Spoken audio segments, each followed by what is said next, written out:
Hello everyone. In this video we're going to learn how to draw a standard mannequin that you can use for your assignment. And I'm choosing this one over other ones basically because it has more flexibility. So let's get going. We know, as we talked about in class, that making the head, you create a circle, a basic circle for the cranium, and we're going to add the jaw. And the jaw shape will depend on whether you're drawing a male or female. So a female's will be smaller, where a male's will have more of a square look to it. The neck. This is what I do. I use sort of a spaghetti noodle. That's how I refer to it. And I do that so that I don't get a real blocky look to the neck area. Because when I'm starting to pose, and if I'm used to drawing this thick block, the head is limited in its range of motion, and it's a psychological thing. So if I keep it thin, I have the idea that I can move the head, extend it a bit more than what I may do normally with a wide neck. And it gives us more dynamic posing. That's about it. Okay, and we know that the torso is egg-shaped, so you make the shoulders wider and it comes down and gets smaller near the bottom. I think for us it's a good idea to put in the sternum, which is the breastbone, and the thoracic arch. It gives us a guideline as to how we're turning it and what we're looking at when we're turning it. It gives us a better chance of getting that pose correct. So that's basically the torso. Underneath, or not underneath, within, okay, within that egg shape, I attach a cord, another spaghetti noodle, and I keep it thin, and I have it really to the middle of the base of the pelvis. And again, that's so I can mentally slide it, turn it. I have much more flexibility in posing than if I have a block.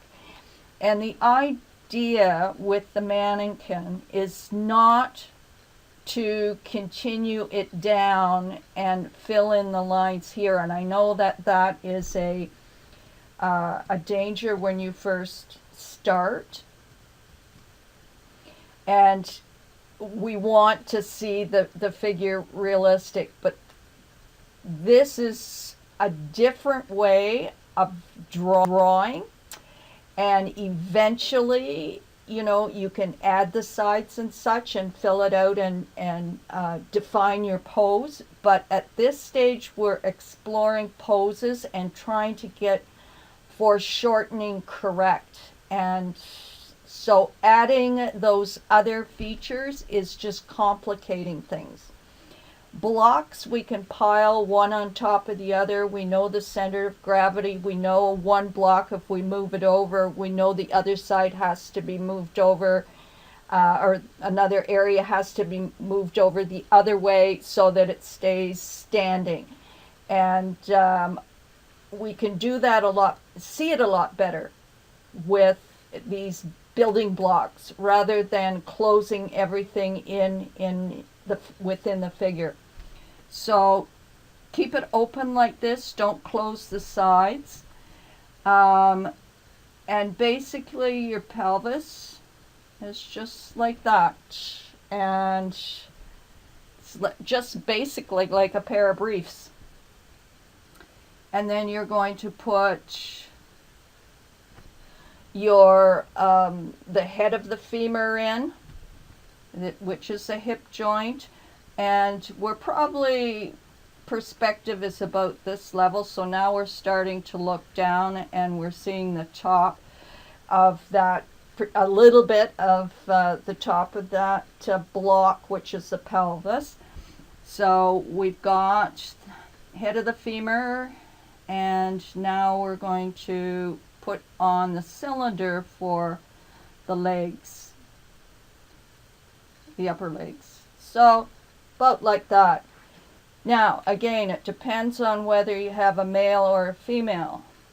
A male, the hips are narrower, and with a female they're wider. So if it was female, say this is male, it's got a wide jaw, with a female I would go like that, and the line here would be on more of an angle towards the midline of the body.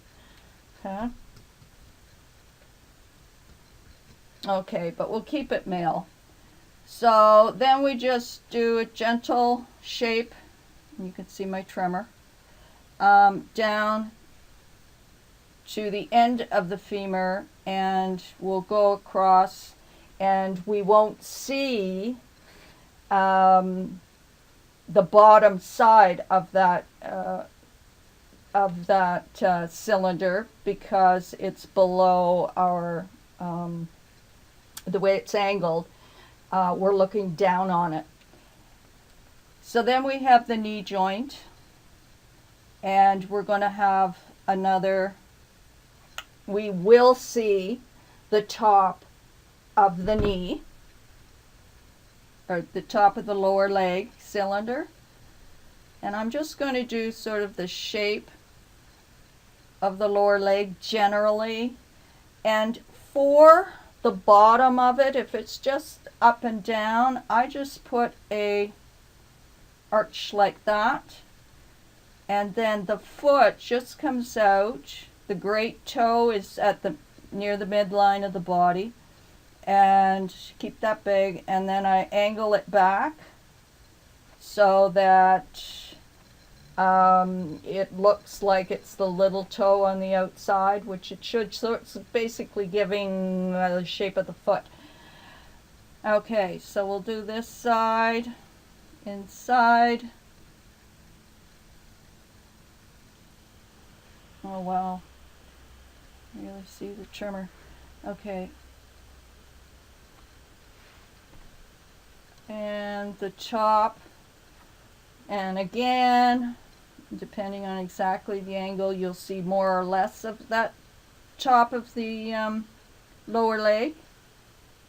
In a standing position, the outside ankle is lower than the inside, so put a curve on it, and then just make a sort of like a little something like that. Okay, now we're going to come back and do the top of the humerus, shoulder joint, and I'm going to put the cylinder for the upper arm. Okay, indication of the joint, elbow joint coming down. Okay.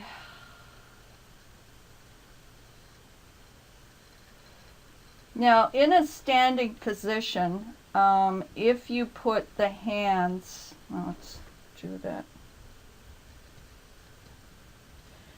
If you're putting the hands straight down, okay,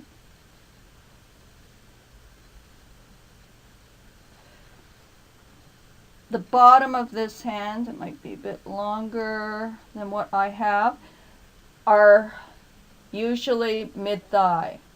So half that way, half that way. Okay? And we'll do this side.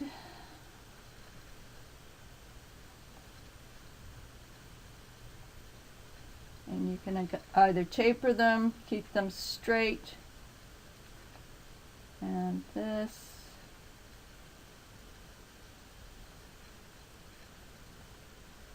Okay. Depending on how the bottom of the arm is, how it's facing you. Maybe we'll have this hand on back. And we have, I don't know, some fingers that are coming. Something like that. Okay, so that's a basic mannequin. And you guys have really nice line, and I know you can do a really good job rather than you can see the frequency of the tremor in my hands. So you won't have that, so it'll look lovely. Okay, so as I had mentioned, we will be using art pose for our model, and we're going to take different poses, and we're going to duplicate them within the mannequin structure and try to get the foreshortening and understand it. So here I'm going to just start off, and again I have it underneath, and I'm just going to go over it so I can talk about it. When we were doing the foreshortening pose where the models were reclined on the tables, we started with either the head or the feet, which was the largest area on the body, from whichever spot you were in. And that is a good idea to start from that point and work your way back. We will have poses that are like that. It's a lot harder to get the feeling of foreshortening when the model is in more of an upright or normal view for the brain to comprehend. So you have to be very careful when you do these. Whatever, I'm going to start with the head, and whatever size you start with the head, which is going to be, in this case, the smallest, smaller than the foot, or this way it might be the same. No, just a minute, just gonna, yeah, it's bigger. So if I went this way and measured it against the head this way versus this way, you'll see the size difference. And if I do that, just to say, it is wider than the head for sure, and it's a bit, it's a bit, the foot is a bit higher than the length, foot width. So we know that's not true from a normal position, but because this foot is coming at us, it is larger than what it should be. Remember, it's filling more of our field of vision. So I'm going to start with the head. So when you do your mannequin, don't start with a head size like this, because you won't, you will need a page that's about 3 feet. Okay, let's rub this out.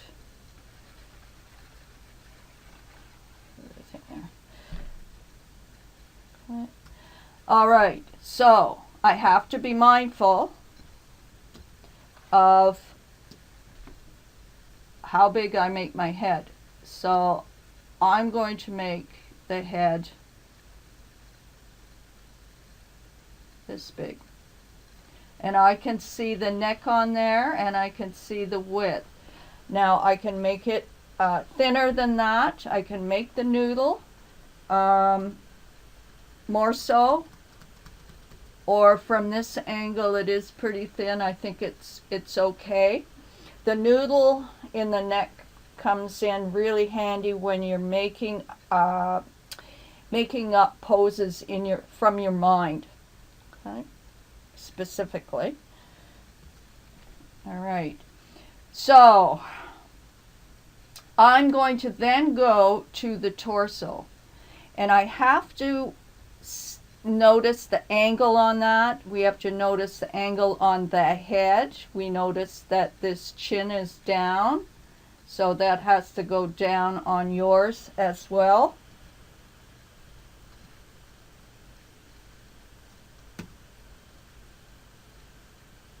Okay. And also be aware here, find the sternum. Okay, and see if you can put it in. And that's in order to place the thoracic arch in the correct place. Okay, so I'm just going to go across, right across to the edge where I think it is. You don't include, this is female, so don't include the breasts. Okay. The sternum is very much on this side, right? It's on an angle, but it is on that side. So you put it on that side. And I can see the side here. So I'm going to give this solid ribcage block a shape like that, okay? And then I can put in the thoracic arch, and you can mimic what you see, right, on your model. Okay, then I'm going to put in the circle for the head of the humerus, and then I'm going to put in the cylinder for the upper arm, and I could probably see, all right, that probably is overdone a little bit, but fine, gets the point across. And up here, the actual forearm is covering a lot of the elbow joint. So I just go down, and I'm going to bring it right up. Okay. And do that shape. Thumb's a bit big, and I'm doing this digitally, right? And hands and the fingers. I'm not, as long as you get them in the right size, I'm not too worried about the hands at this point. It's the size of them, so you don't have to be absolutely perfect with it, as long as it has some size relationship to the area around it. Okay, and that can be the elbow. The other right,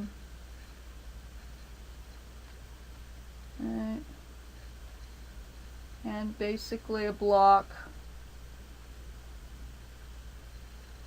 and the actual wrist is there. Okay, so it's okay. And you could put an indication of the elbow, and then the cylinder is hidden there. Okay, so let's go. Now, on this one, I use that noodle to kind of indicate the spine.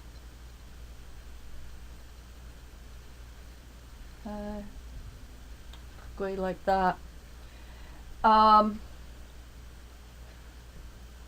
This guideline is basically telling me, probably, if I move it, should be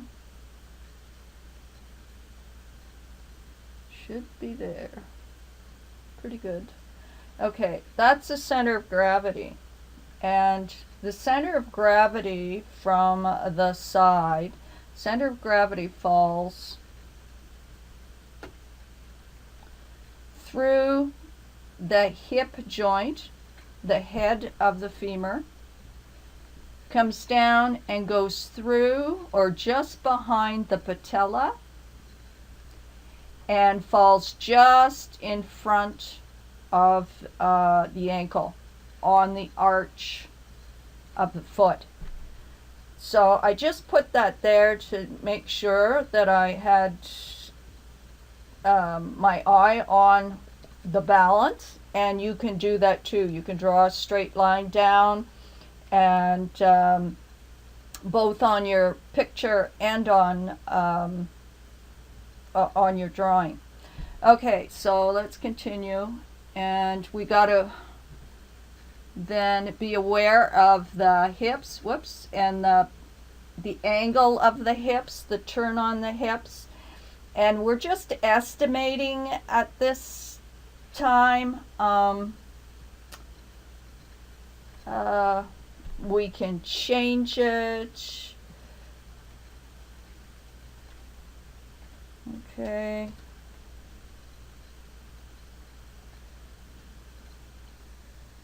Okay, I can see it there.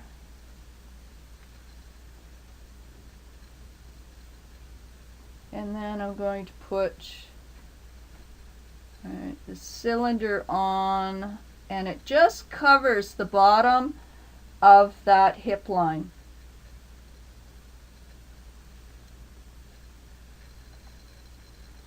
Okay, cylinder, we may just see a bit, and that's the computer.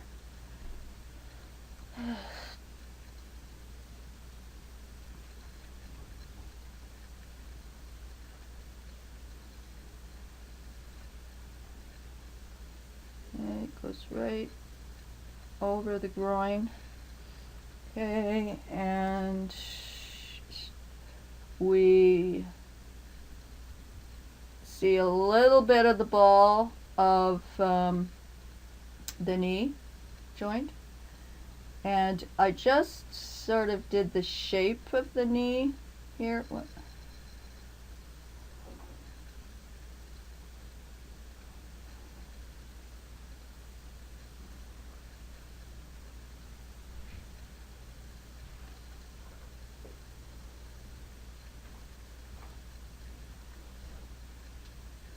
Okay, and that's a little bit too small.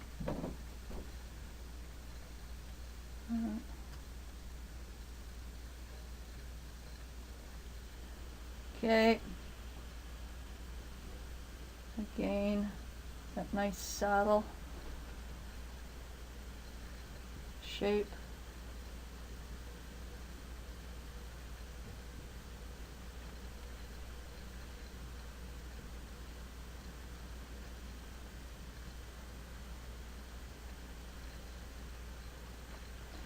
That's all you need.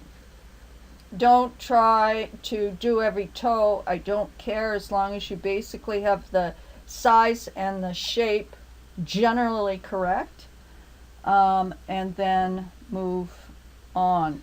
Okay, the other side, probably won't see anything of the joint, the head of the femur. Okay, might see it right here, maybe a bit of the top, and then just pull it down.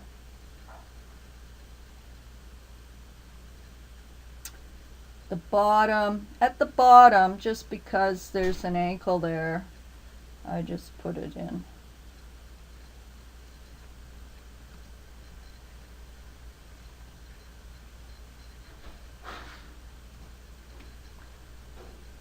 And I could just do a block type foot.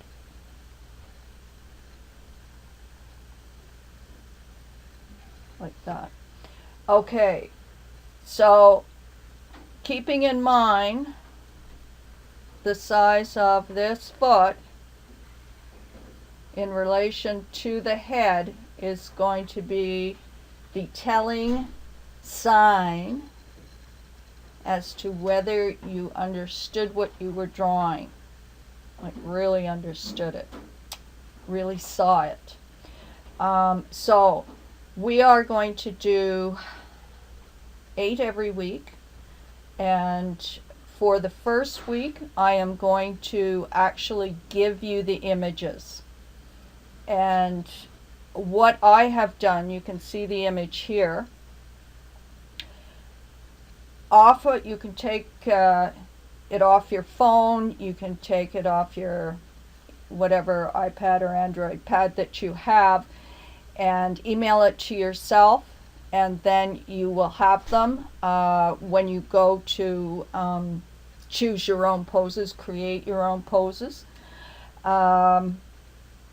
It's a really easy way, so you have them right on your screen.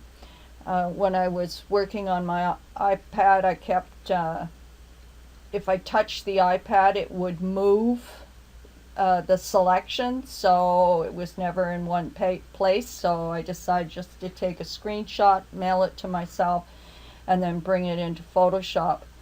Now, you can practice by actually trying to draw the mannequin over top of the drawing, but eventually I don't want that. I want you to be able to be free and easy and be able to draw it yourself. Okay? All right, so that's it for now, and we will see you back in class.